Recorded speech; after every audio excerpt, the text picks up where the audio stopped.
অনেক রোগী একটি প্রশ্ন নিয়ে আমার কাছে আসেন, ডাক্তার সাহেব, আমার শরীরের সমস্যা শুধুমাত্র বাম পাশে বেশি হয়। এখন বলি, এটা একেবারেই একটা স্বাভাবিক বিষয়। কারণ হোমিওপ্যাথি চিকিৎসায় শরীরের ডান পাশ এবং বাম পাশের লক্ষণ খুব গুরুত্বপূর্ণের সাথে বিবেচনা করা হয়। কারণ অনেক ঔষধ, বিশেষ করে ডান পাশ এবং বাম পাশ দুইটা আলাদা আলাদা সেক্টরে খুব ভালো কাজ করে। কারোর বাম পাশে মাথা ব্যথা, কারোর আবার বাম পাশে বুক ধড়ফড় করে, কারোর বাম পাশে হাত পা অবশ হয়ে যায়, আবার কারোর বাম পাশে বাত ব্যথা বা স্নায়ুর সমস্যা। অনেক রোগীর ক্ষেত্রে দেখা যায় বাম চোখে বাম দিক থেকে শুরু হওয়া গলা ব্যথা বা স্নায়ুর সমস্যা, স্নায়ুর ব্যথা দেখা যায়। আজ আমি সংক্ষেপে বাম পাশে কিছু সাধারণ সমস্যার এবং কয়েকটি গুরুত্বপূর্ণ হোমিওপ্যাথিক ঔষধ সম্পর্কে আলোচনা করব। এই ধরনের লক্ষণ থাকলে হোমিওপ্যাথিক চিকিৎসার বিশেষ কিছু ঔষধ বিবেচনা করা হয়। তার মধ্যে প্রথম বলি লেকাসিস। লেকাসিস একটি বহুল ব্যবহৃত ঔষধ হোমিওপ্যাথিতে। হোমিওপ্যাথির বিখ্যাত চিকিৎসক ডাক্তার জেমস টাইলার ক্যান্ট তার ম্যাটেরিয়া মেডিকাতে উল্লেখ করেছেন যে লেকাসিস প্রায় রোগীর বাম পাশের সমস্যায় বেশি কার্যকর। এর লক্ষণ বাম পাশে মাথা ব্যথা, বাম দিক থেকে গলা ব্যথা শুরু, বাম দিক থেকে মাথার যে সাইডটা অথবা মুখের এই চলটা, এখানে ব্যথা, বেশি কথা বলা, একই কথা বারবার বলা, সন্দেহ ও প্রচণ্ড রাগ, বুক ধড়ফড় করা, টাইট কাপড় পরতে না পারা অথবা সহ্য না হওয়া। অনেক ক্ষেত্রে উচ্চ রক্তচাপ বা বাম পাশের স্নায়বিক উত্তেজনা লেকাসিসে ব্যবহার করা হয়। দ্বিতীয় ঔষধ আমরা ব্যবহার করতে পারি স্পাইজেলিয়া। স্পাইজেলিয়া সম্পর্কে বিখ্যাত হোমিওপ্যাথিক চিকিৎসক ডাক্তার উইলিয়াম বরিক তার ম্যাটেরিয়া মেডিকাতে লিখছেন, স্পাইজেলিয়া বিশেষ করে বাম পাশের স্নায়ুর সমস্যা ও হৃৎপিণ্ডের ব্যথায় উপকারী। বিশেষ লক্ষণ মাথা ও চোখের লক্ষণ। বাম দিকে মাথা ব্যথা এবং ব্যথার সাধারণ মাথার বাম দিক থেকে হয় এবং সূর্য উদয়ের সাথে সাথে বাড়ে ও সূর্য অস্তের সাথে সাথে কমে। চোখের তীব্র ব্যথা, মনে হয় যেন চোখগুলো কৌটার ভিতর থেকে বের হয়ে আসবে, বা চোখের গোলক, যে চোখের যে মণিটা, এটা বড় হয়ে গেছে। চোখ নাড়াচাড়া করলে চোখে তীব্র ব্যথা করে।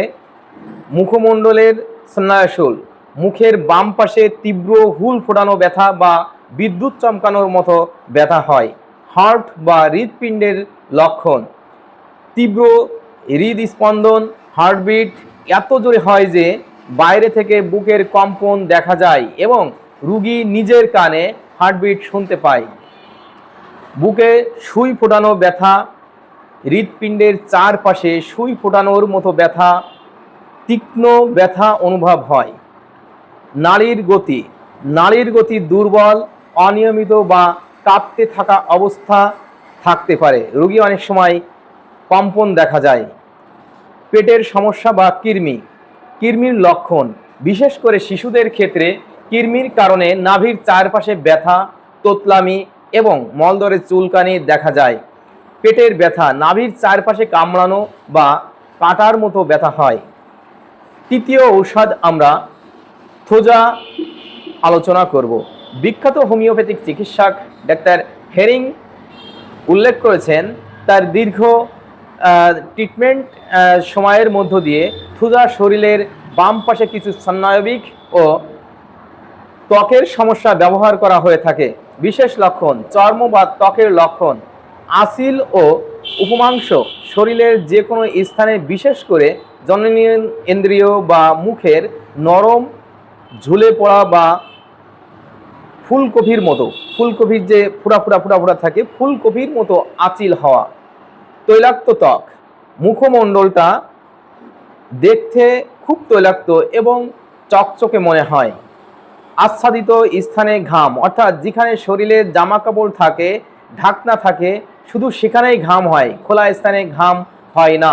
নখ ও চুল, নখগুলো ভঙ্গুর, ঢেউ খেলানো বা বিকৃত হয় এবং চুল শুষ্ক হয়ে ভেঙে যাওয়া। মানসিক লক্ষণ: ভ্রান্ত ধারণা, রোগী মনে হয় তার পেট বা শরীরের বিভিন্ন জন্তু ভিতরে শরীরের ভিতরে বিভিন্ন জন্তু বলতে যাচ্ছে মানে শরীরের ভিতরে কেমন যেন নড়াচড়া করছে। ভঙ্গুর অনুভূতি, রোগীর মনে হয় তার হাত পা বা শরীরের কাছের মতো, যেটা খুব সহজে ভঙ্গুর, অর্থাৎ সামান্য আঘাত পেলেই তার শরীর ভেঙে যাবে। সঙ্গীত প্রবণ, গান বা বাদ্যযন্ত্র শব্দ শুনলে রোগীর কান্না পায় এবং মনের অস্থিরতা বাড়ে। প্রস্রাব ও জননেন্দ্রিয় লক্ষণ: প্রস্রাবের সমস্যা, প্রস্রাবের কারণে সময়ে মূত্রনালীর তীব্র জ্বালা এবং মনে হয় যেন এক ফোঁটা প্রস্রাব নালীর ভিতরে আটকে আছে।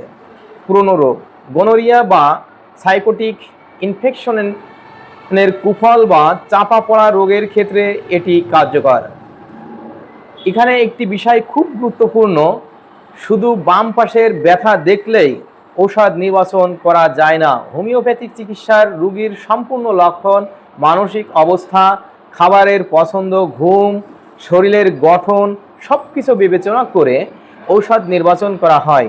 তাই যদি আপনার শরীর বা আপনার পরিবারের কেউ এরকম দীর্ঘদিন কোনো বড় সমস্যায় ভুগে থাকেন, তাহলে নিজে নিজে ঔষধ না খেয়ে একজন অভিজ্ঞ হোমিওপ্যাথিক চিকিৎসকের পরামর্শ নেওয়া সবথেকে জরুরি। আপনি চাইলে পরামর্শের জন্য যোগাযোগ করতে পারেন মডার্ন হোমিও চিকিৎসালয়, রেল রোড, রেল বাজার, সদর, যশোর। তাছাড়া আমাদের উপর দেওয়া কন্ট্যাক্ট নাম্বারে কন্ট্যাক্ট করতে পারেন। আপনার সমস্যা শুনে সঠিকভাবে কেস টেকিং করে উপযুক্ত হোমিও চিকিৎসার মাধ্যমে সুস্থতার পথ খুঁজে বের করার চেষ্টা করব ইনশাআল্লাহ। সবার জন্য সুস্থতা ও কল্যাণ কামনা করছি। ধন্যবাদ।